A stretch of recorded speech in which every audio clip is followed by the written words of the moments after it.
ჩვენ ერთად ვებრძოდით ნაციზმს როკის გვირაბშიც, ცხინვალშიც 2008 წელს.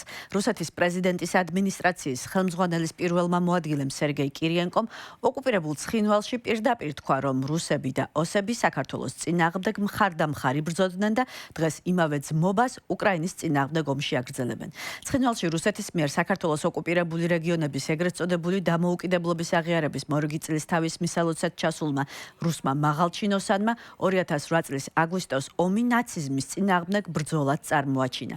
ოკუპირებულ ცხინვალის რეგიონს ის გაზიფიკაციის რუსეთის შიდა პროგრამაში ჩართვასაც დაპირდა და იმავე პირობებს, რომლითაც რუსეთის ფედერაციის სუბიექტები სარგებლობენ. То, что произошло 18 лет назад, ის რაც მოხდა 18 წლის წინ ჩვენმა ქვეყნებმა, ჩვენმა ხალხებმა ერთად გვერდ მხარდამხარ გააკეთეს. ეს მოვლენები ისე არ განვითარებულა. სამხრეთ ოსეთის დამოუკიდებლობისა და თავისუფლებისთვის ბრძოლა მხოლოდ 5 გმირული დღე არ გაგრძელებულა. ის 2 ათწლეულზე დიდხანს მიმდინარეობდა. ამ თავისუფლებისთვის, ამ დამოუკიდებლობისთვის სისხლი სამხრეთ ოსეთის და რუსეთის გმირებმა დაღვარეს. ჩვენს ერებს, ოს და რუს ხალხს ფაშიზმისა და ნაციზმის გენეტიკური მიუღებლობა აქვთ.